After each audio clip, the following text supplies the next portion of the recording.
하나님 말씀 보셨습니다. 하나님 말씀은 사도행전 13장 13절부터 16절까지 말씀, 신약성경 209페이지입니다. 신약성경 209페이지 사도행전 13장 13절부터 16절까지 말씀 찾으셨으면 제가 봉독하겠습니다. 바울과 및 동행하는 사람들이 바보에서 배 타고 밤빌리아에 있는 버가에 이르니 요한은 그들에게서 떠나 예루살렘으로 돌아가고 그들은 버가에서 더 나아가 비시디아 안디옥에 이르러 안식일에 회당에 들어가 앉으니라.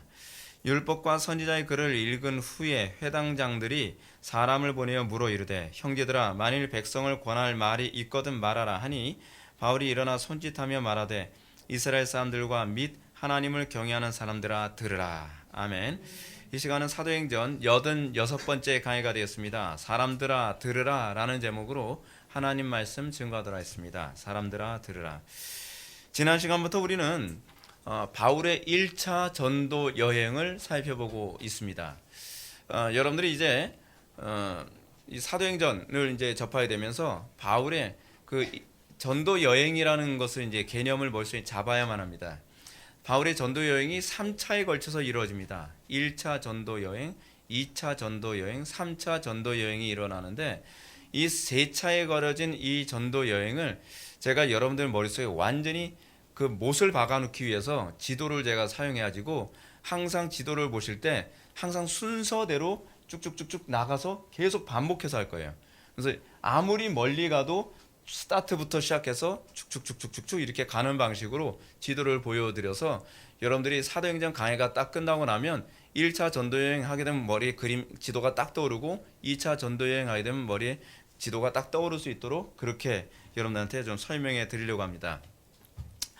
바울의 전도 여행은 단순히 전도를 통해서 예수를 믿는 사람들의 수가 많아졌다는 데 초점을 맞추면 안 됩니다. 우리가 이 전도에 관한 개념 그리고 사도행전에서 얘기하는 전도에 관한 개념을 우리는 너무 숫자에만 이렇게 집중해서 그렇게 이해하는 경향이 많이 있습니다. 근데 여러분 우리가 지난 시간에도 살펴보았지만 바울이 전도 여행을 통해서 엄청나게 많은 군중들을 몰고 다니는 그런 전도 여행이 아니었습니다. 그리고 누가도 그걸 설명하는데 관심이 없습니다. 누가가 관심을 가진 건 어떻게 바울이 그러니까 사도 바울이 어떻게 이 총독 서기오 바울에게 복음이 침투해 들어가서 그 복음이 하나님의 말씀이 어떻게 왕성하고 어떻게 말씀이 힘이 있게 증거됐느냐에 주로 관심을 보여주고 있습니다. 그래서 누가가 바울의 전도 여행을 언급하는 핵심적 관점은 말씀이 어떻게 흥왕했는지에 관해서 그것을 설명해주고 그리고 이 시대의 교회들도 주로 관심을 갖는 건 숫자가 아니라 사실은 말씀의 흥왕함에 관심 갖도록 하는데 주로 초점을 맞추고 있습니다. 근데 여러분 흥미로운 게 뭐냐면 어떻게 보면 서기오 바울 한 명이잖아요. 근데 그 한 명 한 명이 어떻게 유럽 구라파 전 지역을 다 변화시키죠? 여러분 그게 위대한 겁니다. 우리는 자꾸 이렇게 생각을 하잖아요. 이게 한국 사람들 심보거든요. 짧은 시간에 왕창. 그렇죠? 근데 여러분 짧은 시간에 왕창이라는 것이 겉으로 보기에는 좋아 보일지 모르겠는데 항상 부작용이 있어요. 부작용이. 예를 들어서 우리 그런 거 있지 않습니까? 아이들이 짧은 시간에 빨리 컸으면 좋겠죠. 근데 아이들이 짧은 시간에 빨리 크는 아이들에게는 반드시 그에 상응하는 부작용이 동반합니다. 이 상응하는 이 부작용 때문에 어떤 아이들은 이 폐에 막 구멍이 생기기도 하고 막 그런다 그러지 않습니까? 근데 뭐든지 우리는 급한 걸 너무 좋아하는 경향이 있는데 사실은 성경의 관점은 뭐냐면 순차적인 겁니다. 그리고 굉장히 과정을 중요시 여깁니다. 실제로 사도행전에서 누가가 우리들에게 그 부분을 잘 보여줍니다. 그래서 우리가 성경을 읽으면서 오류에 빠지는 대표적인 실수가 두 가지가 있습니다. 첫째는 뭐냐면 하나님의 말씀이 흥황하게 된다는 것을 자꾸 수적 증가로 생각하려고 하는 것. 이제 이게 항상 선입견이 가져다주는 문제점입니다. 그러니까 우리는 항상 부흥했다, 하나님 말씀이 흥황했다. 그럼 우리는 선입견을 가지고서 항상 뭘 보죠? 숫자를 항상 얘기하기 좋아합니다. 숫자를 얘기하고 있지 않은데 숫자를 얘기하고 있다고 자꾸 착각을 하면서 성경을 읽어요. 그래서 이 선입견이라는 이 우상은 아주 심각한 우상입니다. 그래서 이 부분이 먼저 깨져야 될 부분이고, 둘째는 뭐냐면 하나님의 말씀의 흥황을 특정한 사람의 사역에 초점을 맞춰서 그 사람을 우상시하는 경향이 있다는 것입니다. 그래서 하나님 말씀 흥황했다. 그럼 우리는 어떻게 해야 돼요? 우리는 바울처럼 선교해야 되겠죠. 근데 성경이 우리에게 관심을 갖는 건 바울처럼 하라가 아니라 바울이 어떻게 성령님과 동행했느냐에 관심을 갖는 거예요. 그러니까 항상 이 본질에 관심을 갖지 못하는 게 이게 항상 우리가 성경을 읽으면서 놓치는 부분입니다. 물론 우리가 사도행전을 읽으면서 바울의 사역이 기독교 역사에서 거의 절대적인 위치를 가지고 있다는 점 동의합니다. 그리고 우리가 사도행전을 보게 되면 어떤 때는 굉장히 많은 사람들이 복음을 통해서 회심하고 돌아온 역사가 있다는 것도 무시하지 않습니다. 그런데 누가가 말하고자 하는 핵심, 에센스, 이 본질의 문제는 어떤 문제냐면 숫자가 아니라 말씀의 힘입니다. 말씀의 영향력입니다. 말씀이 어떻게 흥황하여 영향력 있게 역사했는가에 관한 문제죠. 오늘날 우리는 상당수의 교회가 이런 얘기 많이 합니다. 개척을 해가지고 짧은 시간에 우리 교회는 500명이 모였어요. 1000명이 모였어요. 10,000명이 모였어요. 근데 그 말씀이 어떻게 실질적으로 흥황해서 영향력을 끼쳤고 그 말씀이 어떻게 하나님의 이름을 드러냈느냐에 대해서는 사실은 묵묵부답이에요. 별로 드러낼 게 별로 없는 거죠. 그냥 열심을 냈다는 거, 전도를 많이 했다는 거. 물론 그것이 나쁘다는 건 아닙니다. 근데 그것이 본질이 아니라는 거예요. 항상 주객이 전도되면 굉장히 심각한 위험성이 항상 노출되거든요. 그것이 오늘날 우리 한국교회가 처한 위기이기도 하죠. 실제로 성경은 어떤 특정한 사람을 우상시하는 걸 굉장히 혐오합니다. 그래서 사도 바울이 고린도 교회에서 고린도 교회를 향해서 고린도전서에서 뭐라고 얘기합니까? 누구는 바울파, 누구는 아볼로파, 누구는 게바파, 누구는 그리스도파라고 얘기하는데 왜 자꾸 파 따지냐고. 그거 아주 책망하잖아요. 그러니까 우리는 자꾸 본성적으로 어떤 계보를 자꾸 따라가려고 해요. 우리는 베드로파, 우리는 바울파, 우리는 바나바파 아니죠. 우리는 항상 복음에만 관심을 가져야 된다는 거죠. 그러니까 바울이 뭐라 얘기합니까? 자꾸 자기 우상시하지 말라고 내가 너희들에게 세례 주지 않은 게 정말 감사하다. 이런 얘기까지 하지 않습니까? 그게 이제 성경이 얘기하는 본질이 무엇인지를 바울이 자꾸 반복해서 우리들에게 가르쳐주고 있는 부분입니다. 따라서 우리가 사도행전을 보면서 매번 신본주의적 관점을 잃지 않고 보려고 애를 써야만 합니다. 자꾸 철학적 관점, 자꾸 어떤 우리의 본능적 관점으로 성경을 보다 보니까 성경의 본질에서 자꾸 벗어나는 경향이 있어요. 그걸 우리는 뭐라고 얘기하죠? 본질을 못 보고 그 비본질적인 것만 보는 걸 우리는 뭐라고 얘기하냐면 수박 겉핥기식이라고 얘기합니다. 그러니까 복음의 참맛을 모르고 수박 겉만 핥아서 여러분 그 수박의 그 참맛을 알 수가 없잖아요. 본질을 알았을 때 비로소 이제 그 수박의 참맛을 알 수 있는 것처럼 성경을 읽을 때도 우리가 그런 오리에 빠지지 않도록 항상 기도하고 성령의 조명하심을 구해야만 합니다. 오늘 보면은 지난 시간에 살라미 섬, 이 바보에서 여러분 바보라고 하는 지역이 있죠. 이게 살라미라고 하는 섬에 있는 그 부분입니다. 지역인데 이 살라미 섬에서 또 안디옥을 이렇게 쭉 가게 되는데 우리가 13절부터 14절의 말씀을 한번 좀 볼까요? 다 같이 한번 읽어보시겠습니다. 시작.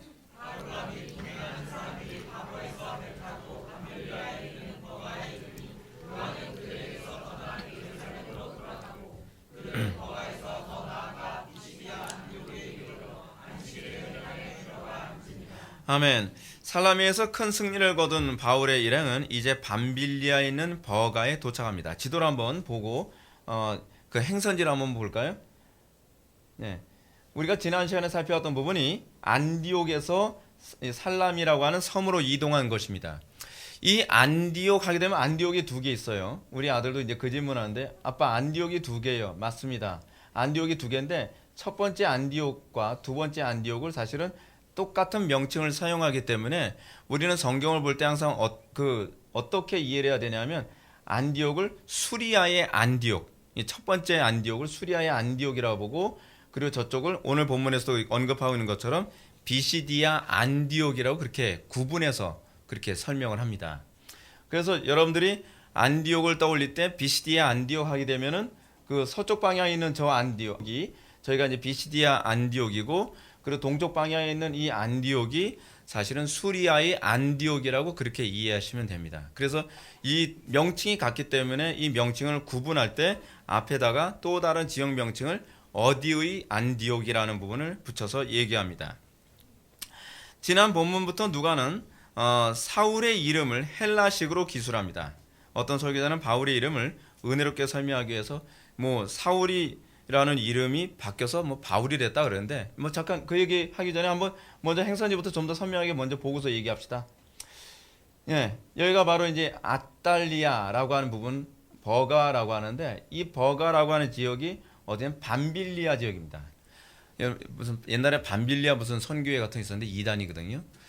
근데 꼭 이런 지역 명칭 사용해서 나오는 이단들이 많이 있는데, 여러분들 이렇게 보게 되면은 여기서 이 버가 해놓고서 뭐라고 되어 있습니까? 바보 지역에서는 이곳 총독 서기오 바울을 전도함, 마가 요한이 돌아감, 이런 부분이 이렇게 설명되고 있습니다.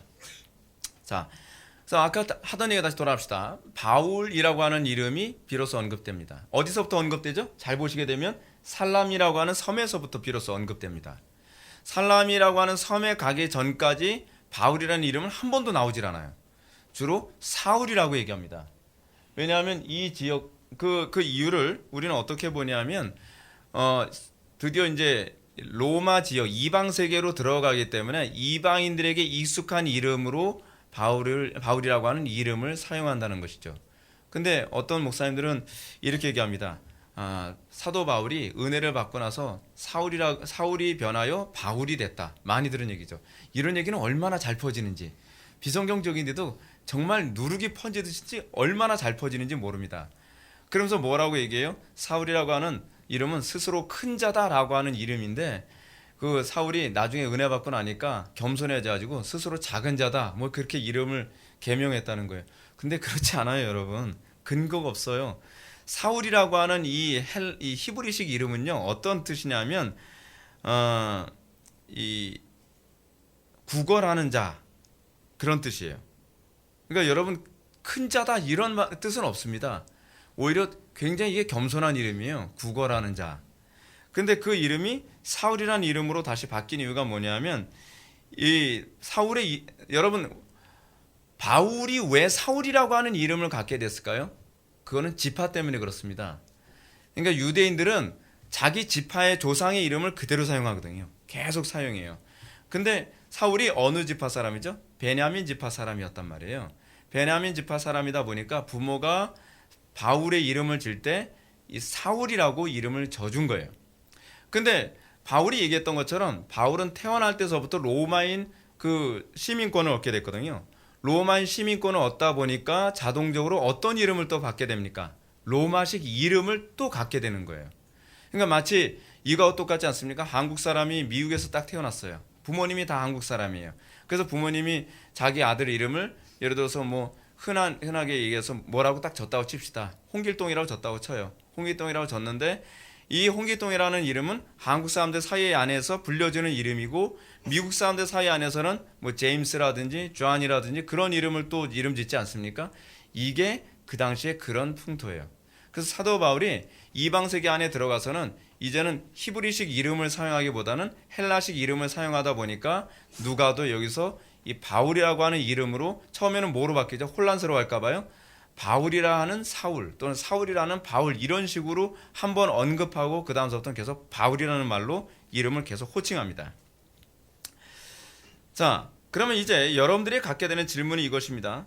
누가는 이제까지 사울이라는 이름을 표기하다가 왜 살라미 사건부터 바울이라는 이름을 표기했을까요? 제가 말씀드렸던 것처럼 이방 지역에서 선교하기 때문에 그 이름을 이제 헬라식 이름으로 이제 언급하고 있는 것입니다. 이렇게 바울의 이름에 대한 논의는 이 정도만 하고, 우리가 관심을 가지고 봐야 될 부분이 있습니다. 그것은 바울의 선교사에게서 마가라고 부르는 요한이 버가에 이르러서 그들을 떠나 예루살렘으로 돌아갔다는 점입니다. 13절을 보면 누가는 밤빌리아에 있는 버가에 이르니 요한은 그들에게서 떠나 예루살렘으로 돌아가고 라고 언급합니다. 그래서 요한은 왜 갑자기 바울의 선교사에게서 이탈해서 예루살렘으로 갔을까요? 예루살렘은 여기 아랫부분이죠. 우측 아랫부분이 예루살렘입니다. 이 예루살렘 지역으로 왜 이동해 갔을까요? 분명한 점은 기분 좋게 헤어진 게 아니었다는 사실입니다. 그러니까 여러분, 여기서 우리가 뭘 보게 되냐면, 하나님의 말씀에 흥하고 뭔가 잘 돼가고 있는 상황에서 생각같이 이렇게 쉽게 일이 진행되어지진 않는다는 사실입니다. 우리는 뭔가 부흥하고 뭔가 잘 되면은 이제는 일이 척척척 진행될 거라고 생각을 하죠. 근데 별로 그렇지 않습니다. 우리가 내부 사정을 잘 몰라서 그렇지 바울이 선교 사역을 하면서 뭔가 뭐 잘 돼가고 있는 것 같은, 그리고 총독 서기오 바울 같은 사람을 전도했으니 여러분 얼마나 힘이 나겠습니까? 근데 그런 상황에서 딱 가자마자 예상치 않던 문제가 발생했는데 그 내용이 무엇인지는 명확하게 기록하고 있지는 않아요. 근데 이 마가라는 요한, 그 마가복음 쓴 사람 있잖아요. 마가라는 요한이 이제 바울하고 어떤 갈등이 있었던 것 같습니다. 그래서 자동적으로 이 마가는 다시 예루살렘으로 돌아가게 됩니다. 분명한 점은 마가 요한이 이 선교 스팀에서 떨어져 나간 사건이 자연스러운 일이 아니라는 것인데, 그것을 잘 보여주는 것이 사도행전 15장 37절부터 41절입니다. 여러분들이 그 부분을 이렇게 대충 이게 선을 그어놓으면 좋은 게 뭐냐면, 여기서부터 2차 전도 여행이 시작돼요. 1차 전도 여행이 그 전에 끝나고요. 2차 전도 여행이 시작되기 전에 누구와 팀을 이뤄서 갈까라고 하는 상황에서 이제 바나바와 바울이 이제 데려가는 문제에 관해서 갈등을 하기 시작합니다. 바나바는 마가 요한을 데리고 가자라고 얘기하니까 바울이 안 된다. 그놈은 이 어려운 시기에 자기 혼자 살겠다고 뭐 예루살렘으로 돌아간 놈이야. 난 그놈 데려갈 수 없어. 근데 바나바와 여러분 이 마가 요한과의 관계가 친인척 관계예요. 친척 관계다 보니까 마가 요한이 조카거든요. 그러니까 바나바는 어찌하든지 자기 조카를 좀 끌어주고 싶고 바울은 그걸 싫어했던 겁니다. 그래서 이 문제에 대해서 갈등이 일어난 것을 15장 38절은 이렇게 언급하고 있습니다. 밤빌리아에서 자기들을 떠나 함께 일하러 가지 아니한 자를 데리고 가는 것이 옳지 않다라고 바울이 이렇게 언급한 거 보면 굉장히 기분 나쁜 사건이 터지고 그것으로 인해서 갈라지게 된 것이 틀림이 없습니다. 그래서 결국은 이 2차 전도 여행은 둘이 분열되어져서 바나바는 요한을 데리고 구브로로 향하고 바울은 실라를 데리고 수리아와 길리기아로 갑니다. 수리아 하게 되면 이제 어느 쪽인지 알겠죠. 수리아의 안디옥 하게 되면 수리아가 어느 쪽인지 딱 대충 보이지 않습니까? 이 수리아 쪽으로 이제 이동을 하게 됩니다. 아마도 마가 요한은 사촌인 바나바를 따라서 선교 여행에 참여했다가 어떤 이유였는지 바울과 갈등하고 예루살렘으로 내려가게 된 것 같아요. 그것이 이제 우리가 추론할 수 있는 전부입니다. 여기서 우리는 사도들조차도 하나님의 말씀이 왕성하게 움직여지는 듯 분열됐다는 거 여러분들 봐야만 합니다. 여러분 우리는요 분열됐으면 무조건 사단의 역사라고 생각을 하잖아요. 그래서 교회가 왜 분열되냐, 서로 품어줘야지. 여러분 우리가 자꾸 우리의 생각으로 하나님의 일하심을 너무 이렇게 막 선을 그려고 하면 안 돼요. 그리고 여러분 하나님께서 하시는 일은요 우리가 생각하는 지성의 선을 자꾸 넘어서요. 그래서 우리가 납득하기 어려울 때가 얼마나 많은지 모릅니다. 그래서 우리가 해야 되는 것이 뭐밖에 없죠? 감사해야 돼요. 저는 요즘에 예정론을 강의하고 난 다음에 어떤 사고가 생겼냐면, 그냥 나에게 일어나는 모든 일이 나에게는 지금 뭔가 마음에 들지 않지만 하나님께서 가장 선하시고 가장 좋은 것으로 합력하여 선을 이루시기 위해 이 일이 또 생겼구나라고 생각하는 그런 마음이 더 견고하게 생겼어요. 그래서 저는 여러분들에게도 그 마음이 좀 많이 생겨서 그 기쁨과 안식 가운데서 항상 살 수 있었으면 좋겠습니다. 여기서 나타난 이 분열 사건도 사실은 결국에 보면 합력하여 선을 이루시는 놀라운 결과를 초래합니다. 왜 그 사도행전은 역사 서술 방식으로 기록됐는가? 하나님께서 이렇게 역사하시는 분이시라는 걸 우리들에게 보여주는 거예요. 물론 그렇다고 해서 마가 요한이 잘했다 또는 바울이 잘했다, 누가 잘못했다, 그거 얘기하자는 거 아닙니다. 잘못한 건 사실입니다. 분열된 것 잘못한 겁니다. 그럼에도 불구하고 하나님께서는 이것을 합력하여 선을 이루셔서 이분들을 더욱더 하나님께서 쓰시기에 아름다운 그릇으로 만들어 가시고 하나님의 이름을 더욱더 선명하게 드러냈다는 사실입니다. 그러니까 우리가 이걸 우린 뭐라고 하죠? 섭리라고 하죠. 섭리. 섭리하게 되면 우린 두 단어 떠올리죠. 이제 하도 얘기해서 이제는 딱 떠오르죠. 보존과 통치. 하나님께서 어떻게 보존하시고 교회를 보존하시고 하나님께서 어떻게 통치하시느냐, 그 오묘한 섭리의 방법을 통해서 이렇게 이끌어 가신다는 사실입니다. 우리가 이런 넓은 통찰력이 자꾸 생겨야 돼요. 그랬을 때 기독교인들이 세상 사람들이 볼 수 없는 이 넉넉함과 이 탁월함이라는 그런 안목이 생기게 됩니다. 자, 우리는 흔히 이렇게 생각합니다. 은혜 충만하고 성령 충만하면 사람들하고 갈등하지 않을 거라고 생각합니다.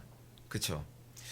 이것은 성경이 가르치는 구원받은 인간에 대한 오해입니다. 왜냐하면 구원받은 성도라 해서 하루아침에 천사가 되는 게 아닙니다. 우리가 이제 요한 웨슬리 같은 사람들의 가르침에 혼란을 느끼는데, 요한 웨슬리는 성령 세례 받으면 갑자기 이 성화가 업그레이드 된다고 쭉 올라가는 것으로 그렇게 생각합니다. 근데 그거는 아닙니다. 성령 세례의 역할이 그 역할이 아니에요. 성장과 또는 하나님의 사역의 왕성함은 다른 얘기입니다. 제가 성령 세례에 관해서는 제가 언급하지 않겠는데, 우리는 성령이 충만하다고 해서 갑자기 성화되는 게 아닙니다. 성화는요, 시간이 필요한 겁니다. 성화라고 하는 것은 뭐하고 같냐면 그냥 사람이 성장하는 거와 같습니다. 근데 그 성장한다는 개념이 육적인 성장의 개념보다는 정신적으로 성장하는 것과 같아요. 예를 들어서 여러분 아이들이 그 영양제 먹고 키가 쭉쭉 컸다고 해서 여러분 의식도 갑자기 쭉쭉 크는 게 아니잖아요. 몸 큰 거와 의식 크는 거건 다른 문제입니다. 의식이 크기 위해서는 시간이 필요하고요. 의식이 크기 위해서는 많은 과정과 고통과 아픔 그리고 갈등, 이 과정을 통해서 그 성숙하거든요. 근데 성도가 성화되는 것도요, 이런 상식적인 과정을 밟습니다.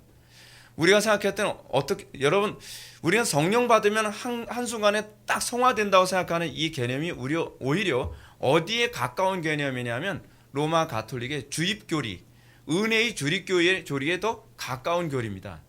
이거는 비성경적이에요. 그래서 성화는 시간이 필요하다라고 하는 걸 여러분들 염두에 두셨으면 좋겠습니다. 우리가 어느 정도 아는 것처럼 바울은 회심을 한 지 얼마 되지 않은 사람이었어요. 그렇죠? 바울이 회심한 지 얼마 안 된 사람이다 보니까 바울이 회심했다 할지라도, 바울이 거듭났다 할지라도 그가 가지고 있는 모난 성격이 여전히 남아있는 거예요. 비록 성령이 충만하다 할지라도 많은 부분에서 다듬어지지 못한 상태에 있었습니다. 그러니까 오라, 이게 옳은 거야 그러면 어떻게 해요? 무조건 옳지 않은 것에 대해서 칼로 무썰듯이, 이 사람이 원래 성품 자체가 그런 성품이거든요. 굉장히 다혈질적이고 굉장히 선이 분명한 사람이에요. 그러다 보니까 누군가가 못 살겠다 생각했던 사람이 있었는 것 같아요. 그게 바로 마가 요한이죠. 그러니까 하나님 나라 사역에 대한 열정과 사랑이 용광로처럼 굉장히 뜨거운데, 문제는 뭐냐면 이쁨모자 나오는 걸 조절을 아직 잘 못하고 있는 것 같아요, 바울이요.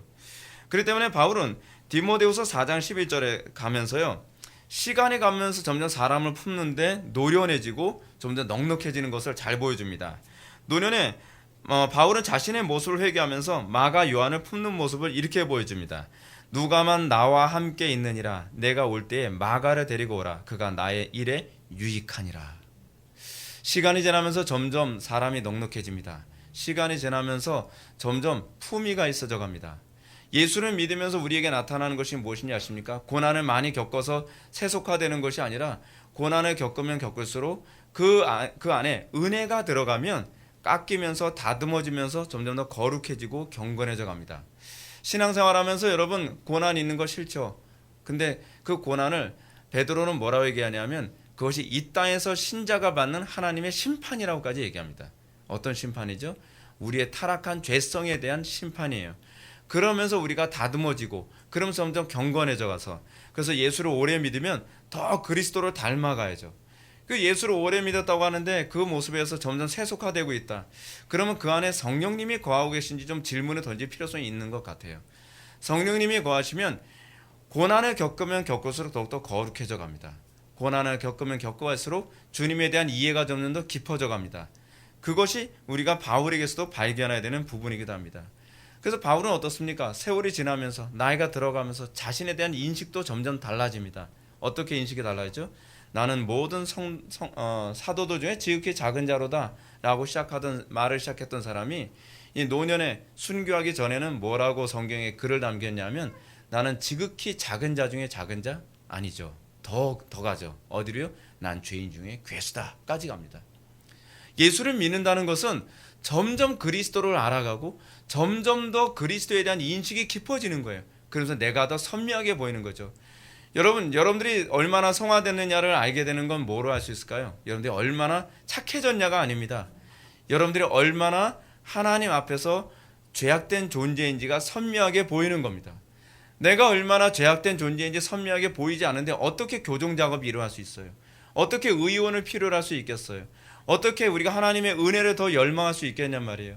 여러분들 왜 우리가 은혜를 열망하지 않는지 아십니까? 내가 아직 의원이 필요할 만큼 그토록 심한 상태는 아니라고 생각하는 겁니다. 여러분들 어떨 때 병원 갑니까? 좀 심각하다 생각할 때 병원 가지 않습니까? 나름대로 괜찮다라고 생각했을 땐 이 정도면 괜찮아 라고 생각했을 땐 여러분 어때요? 그냥 남겨두죠. 그냥 자기 힘으로 어떻게 해보려고 합니다. 여러분 제가 이렇게 얘기하는 거예요. 그냥 예화가 아니에요. 일반 계시예요. 일반 계시. 이걸 통해서 우리가 진정으로 심령이 가난해진 상태가 어떤 상태인지를 잘 보여주는 일반 계시란 말이에요. 우리가 힘든데도 불구하고 왜 의사한테 찾아가서 배째라 그러고 의사한테 찾아가서 입 벌리고 충치 뽑아달라고 하고 그러냔 말이에요. 충치 뽑을 때 얼마나 아픕니까? 치료할 때 얼마나 아파요. 웬만하면 우린 버티죠. 웬만하면 의사의 도움 안 받으려고 그러죠. 웬만하면 진통제로 해결하려고 하죠. 근데 우리가 어느 정도 돼야 의원 찾아가고 어느 정도 돼야 우리가 내가 하려고 하는 노력을 포기해야 됩니까? 그것은 보이기 시작할 때예요. 상태가 얼마나 심각한지, 사태가 얼마나 안 좋은지를 비로소 자각하게 될 때, 그럴 때 간절하게 의사의 옷자락을 붙잡고서 의사 선생님 어떻게 하면 좋겠습니까? 이 소리가 나오는 거거든요. 우리 영혼의 의사가 누굽니까? 예수님이시잖아요.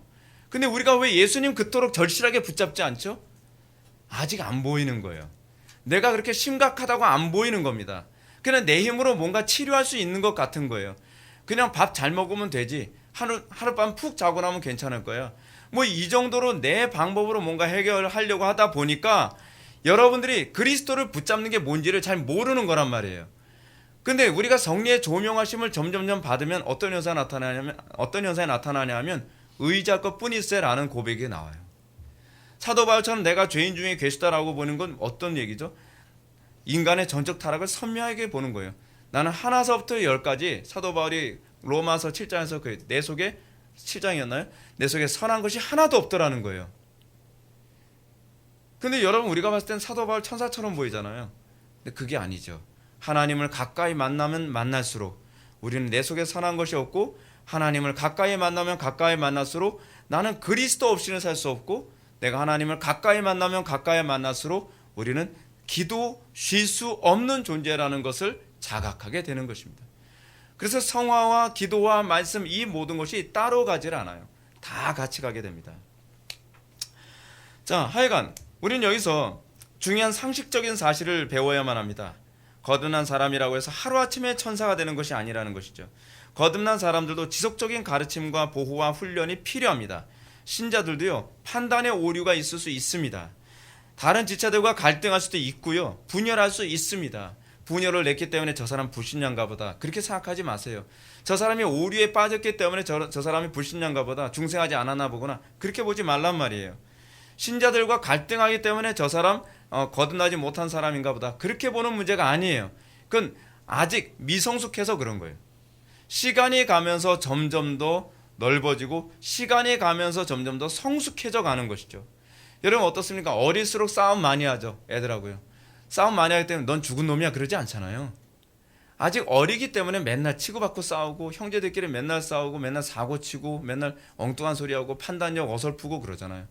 근데 나이를 먹어가면서 어떻게 해요? 점점 더 포용력이 생기고 참아줄 줄 알고 이해력도 좋고 판단력도 점점 좋아지는 것 아닙니까? 일반 계시죠. 일반 계시.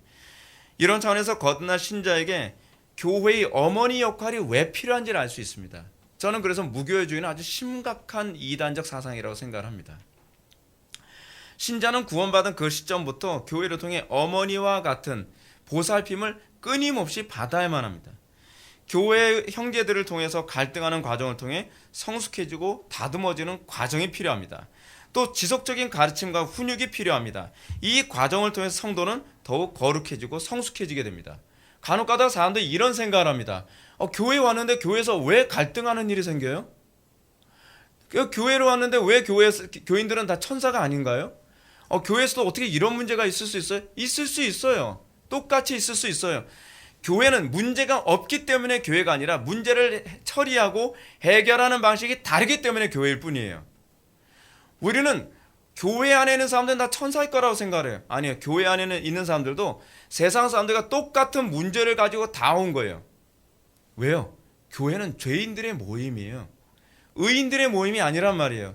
그 죄인들이 모여서 그 죄의 문제를 세상적 방법으로 해결하지 않고 성경적 방법으로 해결하기 때문에 교회가 거룩한 것뿐이에요.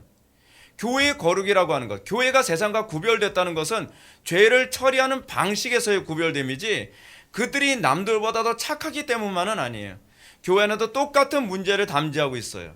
그런데 그 안에서 우리는 그리스도를 붙들고 그 안에서 진리의 말씀을 붙들면서 세상 사람들과 다른 방식으로 죄의 문제를 처리해 나간다는 사실입니다. 그러면서 성숙해져 가는 거예요. 그러면서 성화되어져 가는 거예요.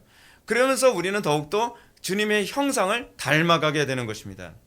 그렇기 때문에 저는 무교회주의는 성경적이지 않다고 봅니다.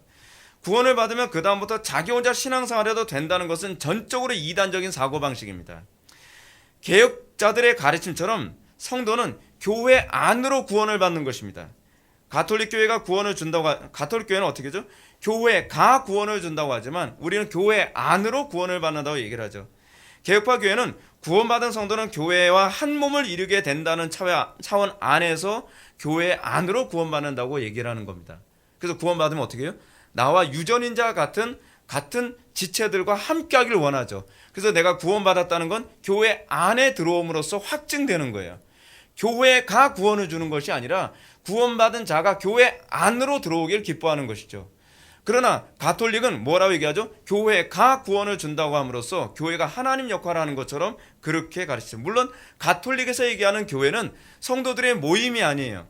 가톨릭에서 얘기하는 교회라는 개념은 소위 직제를 얘기해요. 그 직제. 소위 로마 가톨릭에서 교회는 누굴 얘기하죠? 교황과 신부와 신부들을 얘기하죠. 그들만 교회예요. 그들이 구원을 준다고 생각한단 말이에요. 그렇기 때문에 로마 가톨릭의 구원과는 우리하고 완전히 달라요. 그럼 완전히 이방 종교예요. 자, 우리가 한 가지 더 생각해 봐야 할 점이 있습니다. 그것은 이렇게 선교팀 안에서 예상치 않은 갈등과 분열이 일어났지만 그것으로 인해 하나님의 말씀이 왕성하게 전파되는데 전혀 지장이 없었다는 사실이에요. 아마도 누가는 그 점을 수신자들에게 상기시켜 주고자 했던 것 같습니다. 비록 복음을 증거하는 사람들의 속에 미숙함과 육적인 악함이 있을지라도 그것으로 인해 하나님의 선하신 작정이 전혀 좌절되지 않는다는 사실입니다. 도리어 결과적으로 보면 이 모든 것을 통해서 하나님은 합력하여 선을 이루시는 분이시라는 것이 더 선명하게 드러납니다. 우리는 이러한 하나님의 오묘한 섭리를 묵상하면서 사도 바울이 범사에 감사하라, 그리고 항상 하나님을 찬양하기를 기뻐하라라고 하는 부분을 우리는 다시 한번 묵상해 볼 필요성이 있습니다. 다시 본문으로 돌아갑시다. 마가 요한이 선교팀에서 이탈한 후에 그들은 버가에서 더 나아가 비시디아 안디옥으로 향합니다. 드디어 이제 비시디아 안디옥으로 향하죠. 여기서 이제 교회 장로들을 세움이라고 하는 부분이 나오는데 교회 장로들을 세우는 부분은 이제 다음에 우리가 살펴볼 부분입니다. 그래서 여러분은 안디옥이 두 번 나오는 것을 이렇게 제가 아까 말씀드렸던 것처럼 수리아의 안디옥과 비시디아의 안디옥이라고 하는 그 개념으로 구분해서 여러분들이 살펴보면 좋을 것입니다. 안디옥에 도착한 바울은 그곳에 가자마자 안식일에 어딜 찾아갔을까요? 회당을 찾아갔습니다. 회당을 찾아가서 거기서 주일 성수를 해요. 이게 무슨 소리죠? 전략적인 거예요. 그래서 초대교회 당시에는 예배를 두 가지 방식으로 들었습니다. 선교적인 차원에서 그들이 안식일에 회당을 찾아가서 거기서 예배를 함으로써 주일 성수 겸 전도를 하는 그 수단으로 삼았습니다. 그러나 같이 예수 믿는 사람들끼리 모일 때는 일요일에 모여서 예배를 함으로써 주일 성수를 했어요. 그래서 주일 성수와 안식일 성수가 동시에 같이 공존을 했습니다. 이것은 하나의 과정이에요, 과정. 그러다가 점점점 일요일을 주일로 성수하는 것으로 바뀌어져 가죠. 그러면 바울이 회당에서 복음을 전하는 광경을 한번 봅시다. 오늘은 우리가 뭘 보냐면 회당 예배의 정경을 한번 살펴보도록 하겠습니다. 14절과 16절 말씀 보시겠습니다. 시작.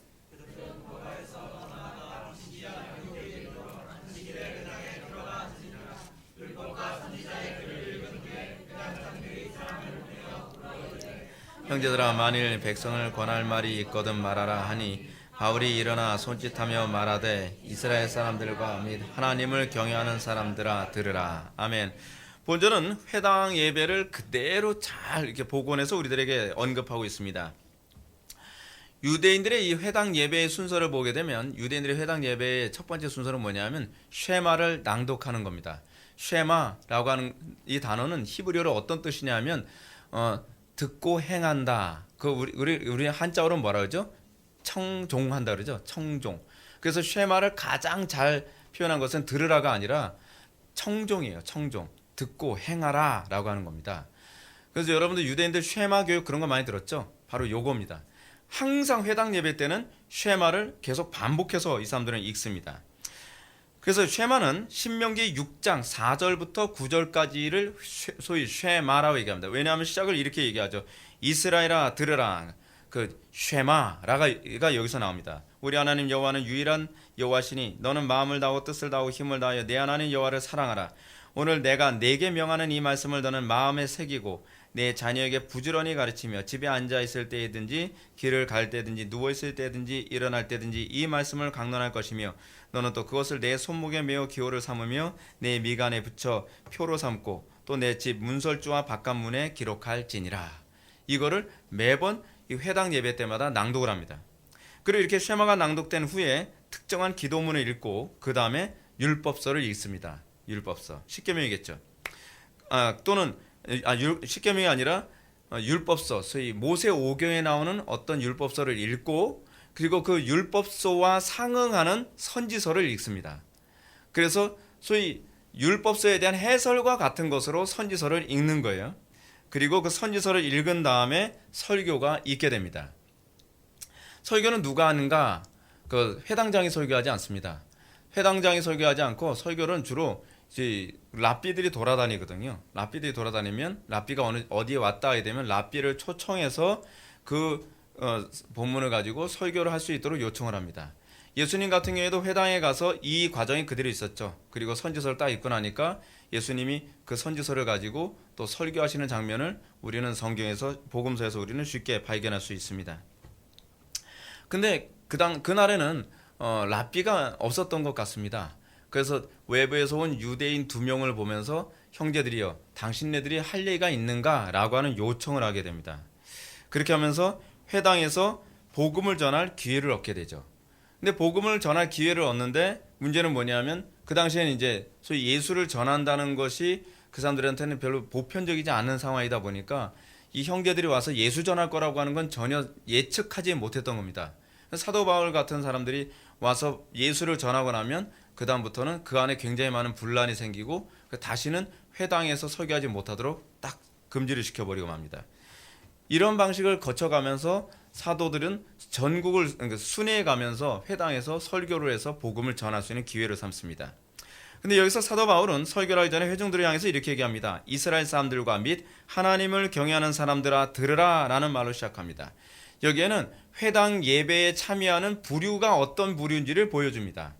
그러니까 이스라엘 사람들 하게 되면 이스라엘 사람들은 어떤 사람이냐면 유대인이거나 또는 이방인 중에 유대교로 개종한 사람들을 이스라엘 사람들아 라고 보편적으로 그렇게 부릅니다. 그리고 또 뭐라고 얘기하죠? 하나님을 경외하는 사람들이라는 부류가 있는데 하나님을 경외하는 사람들은 개종은 하지 않았지만 경건해서 마치 누가 그랬죠? 우리가요? 사도행전 10장에 나왔던 고넬료를 경건한 사람이라고 얘기하지 않습니까? 이게 그 당시 사용하는 그 유대인 용어예요. 이 하나님을 경외하긴 하는데 아직 유대교로 개종하지 않은 이방인들을 주로 경외하는 사람들이라고 그렇게 불렀습니다. 그래서 그 두 부류의 사람들이 회당에서 예배드리고요. 또 참조로 여자들도 회당에서 예배하는데 여자들은 약간 층 낮은 데서 한쪽에 쭈그리고 앉아서 예배를 했습니다. 그건 우리하고 상관없어요. 저한테 뭐라고 하지 마세요. 하여간 그것이 유대인들이 예배하는 예배의 정경의 모습입니다. 흥미로운 점은 F.F. 브루스의 주장처럼 복음을 잘 받아들이는 사람들은 전자가 아니라 후자였다는 것입니다. 여호와를 경외하는 이방인들이 주로 복음을 잘 받아들였고요. 그리고 전자들, 주로 유대인들, 또 개종한 사람들은 자기들 나름대로 복음을 알고 있다고, 율법을 알고 있다고 생각하는 교만 때문에 거의 항상 바울과 사도들을 배척하는 입장에 있었다는 것이 우리가 좀 주목해 볼 부분입니다. 그것은 우리가 아주 중요한 오늘날 우리에게 적용하면서 중요한 부분을 보게 되는데 오늘날 어떤 사람들이 여러분 복음 잘 받아들입니까? 이거하고 똑같아요. 나름대로 교리 좀 알고 있고 나름대로 신앙생활 오래 했고 나름대로 나에게 직분이 있다고 생각하는 사람들이 오늘날 복음에 대해서 배타적이고 굉장히 적대적이며 그리고 복음을 잘 반응을 못해요. 근데 어떤 사람들이 주로 복음에 반응하냐 하면 아직 그 교회의 어떤 종교적인 그 외식적 습관에 몸에 배어있기 이전 사람들이에요. 위선적 종교 생활에 몸에 배어있기 이전 사람들이 하나님을 경외하고 나름대로 예수 잘 믿고 싶은 그 순전한 마음을 가진 사람들이 교회에 들어와서 주로 그 사람들이 회심하는 것과 별반 다르지가 않습니다. 그거는요, 바울 당시에도 그렇고 그거는 예수님 당시에서도 그랬어요. 지금이나 어느 때든지 복음에 대해서 가장 강력한 사람들은 신앙생활을 긴장감 없이 습관적으로 하는 사람들입니다. 특히 요즘 기독교인들은 언제부턴가 고급스러운 교양인들의 취미생활처럼 신앙생활합니다. 그래서 제가 우리 교회에서도 사람들 새신자 왔을 때 나름대로 신앙생활 잘해서 나는 회복의 교회에 누구보다 난 신앙생활 잘할 것 같다라고 자신만만하게 오는 사람들 보면 굉장히 걱정스러워요. 왜냐하면 정상적인 신앙의 상태는 뭐냐면 잘할 수 있다가 아니라 두려운 마음이에요. 하나님을 경외하는 마음을 갖는 것이 그것이 베이스가 잘 깔린 신앙이거든요. 근데 어디서든 난 신앙생활 잘했으니까 회복의 교회에서 정말 잘할 수 있을 거야 라고 하는 사람들 보면 별로 잘하는 사람들 별로 제가 못 봤어요. 깨지려면 굉장히 힘든 과정을 거쳐야만 합니다. 특히 이제 요즘 기독교는 언제부턴가 이 기독교 신앙생활을 굉장히 지적이고 교양적인 신앙생활이라고 생각을 해요. 그래서 하나님을 의식하기보다는 남을 의식하면 교양 있게 자꾸 신앙생활을 하려고 하고 남들한테 좀 신앙 좋은 사람처럼 보이려고 또는 도덕적으로 보이려고 좀 지적으로 보이려고 굉장히 자기 위선이 굉장히 심합니다. 자꾸 이렇게 뭐 가면을 하나씩 쓰고 다니죠. 그렇죠? 그래서 교회 안에서의 생활과 교회 밖의 생활이 다르고 가정에서의 생활과 교회에서의 생활이 너무 판이하게 다른 거예요. 근데 그래서 예수님이 항상 이 지적했던 것이 뭐냐면 위선적인 신앙에 대해서 제일 책망을 많이 하신 거예요. 왜냐하면 위선적인 신자들 치고 회심하는 사람들을 보기가 너무 어렵거든요. 그러니까 가면 벗으라는 겁니다. 너희들이 진짜 환자라는 거 드러내야 되고 너희들이 맹인이라는 거 인정하라는 거예요. 그걸 인정하는 것에서부터 이제 신앙이 시작되어지고 거기서부터 여호와를 경외하는 법을 배우기 시작하는 겁니다.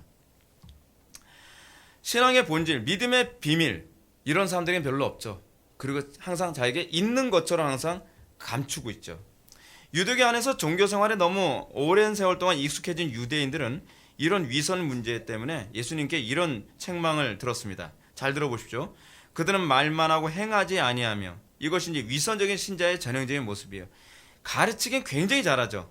그렇죠? 근데 행하질 않아요. 그것도 어떻죠? 또 무거운 짐을 묶어 사람의 어깨에 지우되 자기는 그것을 한 손가락도 움직이지 아니하며 표현을 참 넉넉하게 하셨죠. 표현을 얼마나 적나라하게 하셨는지.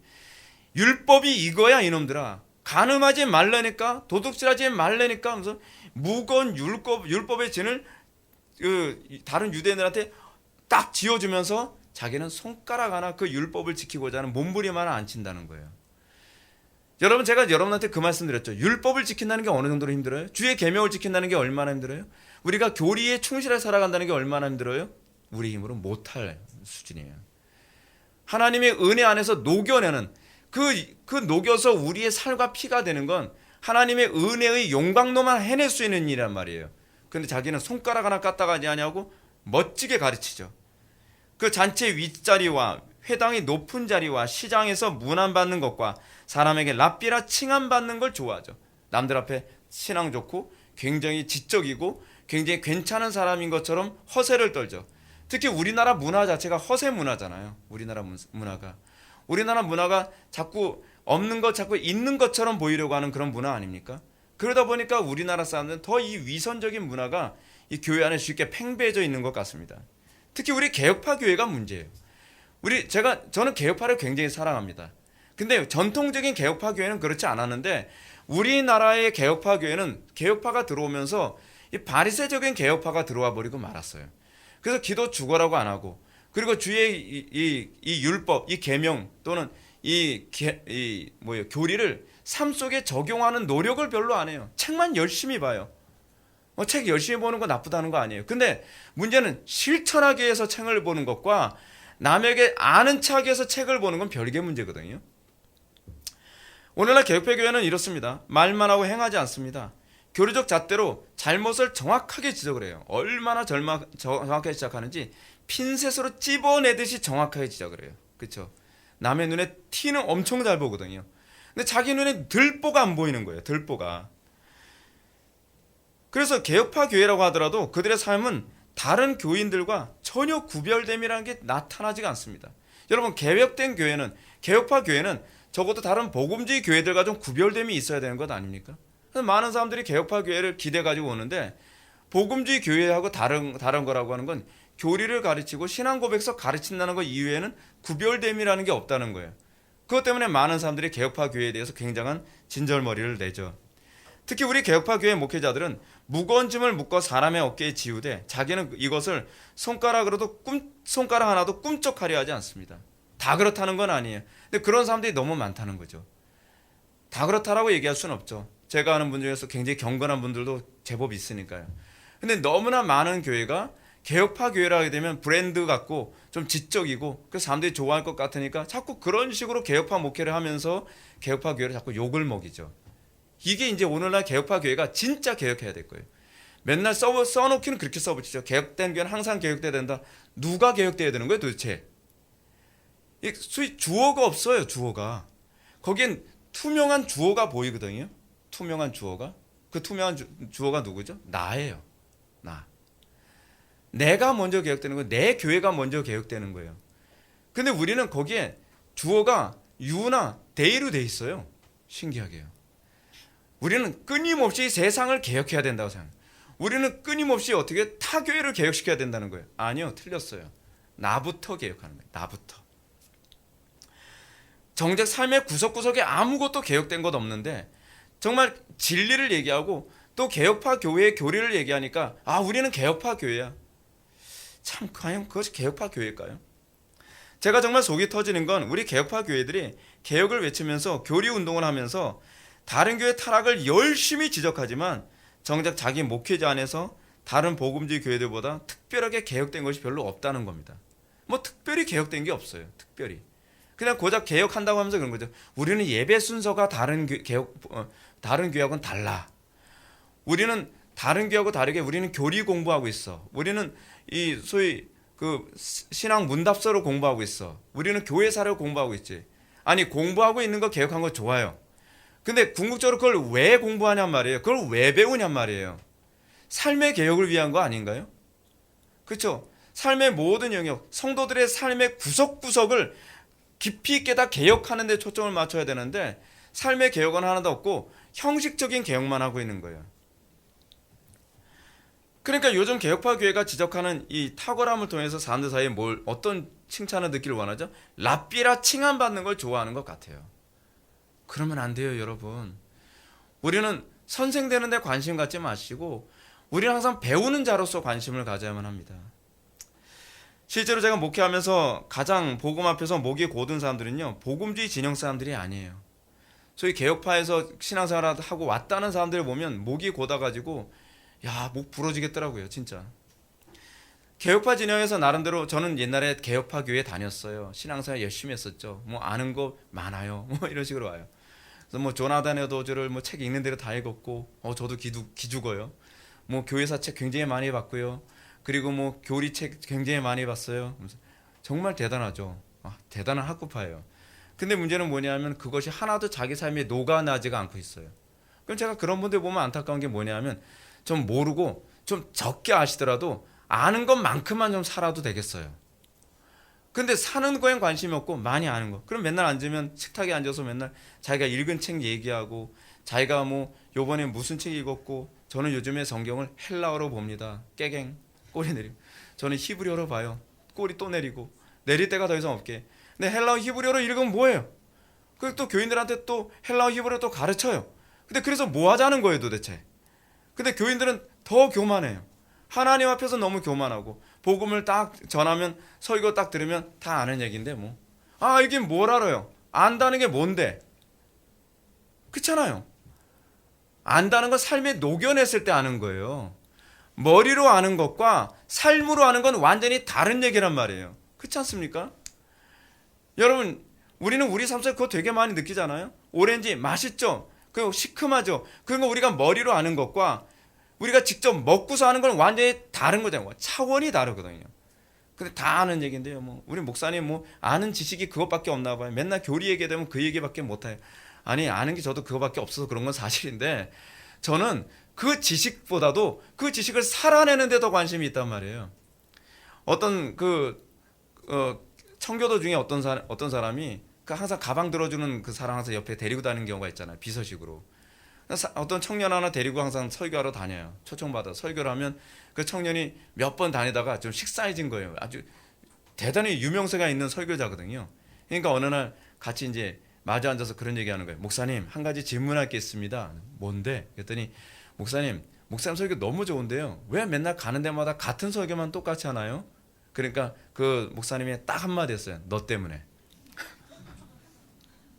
문제가 그거예요. 아는 게 아니에요. 아는 건 우리가 그렇게 실천하고 삶의 변화가 있을 때 아는 거란 말이에요. 그분 정말 대단한 분 아닙니까? 딱 잘라서 얘기해요. 너 때문에. 오늘날 여러분 어떻습니까? 개혁교회 안에서 기도를 깊이 있게 하는 사람들 찾아보기 너무 어렵죠. 사실 기도는 이렇게 자신에 대해서 전적인 타락과 무능을 자각한 사람들이 그리스도를 붙잡는 가운데에 배우는 겁니다. 여러분, 왜 기도는 배우기 어려운지 아십니까? 기도는요, 이론으로 안 돼요. 기도라고 하는 것은요, 적어도 기도라고 하는 것은 이론으로 안 돼요. 왜냐하면 가난해야 돼요. 마음이 가난해야 돼요. 내가 전적으로 타락했고 내가 전적으로 무능하다는 이 자각이 나로 하여금 차하크, 이 오후예배는 차하크를 이제 라는 용어로 배우게 될 텐데, 차아크라고 하는 이 단어, 그러니까 너무 간절해서 하나님께 부르짖다 보니까 하나님께서 듣게 되어지는 거, 이게 기도거든요. 기도를 자꾸 이론적으로 내가 얼마나 타락한 존재인지, 내가 얼마나 무능한 존재인지 모르니까 기도가 뭔지를 모르는 거예요. 교리가 여러분 궁극적으로 우리에게 뭘 가르쳐 주는 겁니까? 저 사람이 타락한 존재고 저 사람이 무능한 존재가 아니라 네가 무능하고 네가 타락한 존재라는 걸 메스를 계속 잘라내는 거거든요. 그럼 그것 때문에 그 비명이 뭐로 나오냐면 기도로 나오는 거예요. 나 하나님 은혜 없이는 살 수 없습니다. 나 그거 알았습니다. 내가 얼마나 무능한 존재고 내가 얼마나 악한 존재인지 알았습니다. 제발 도와주세요. 그게 바로 주의 이름을 부르는 거예요. 그것이 바로 그리스도를 붙잡음이란 말이에요. 기도를 몰라요. 기도를 모르는 이유가 어디 있어요?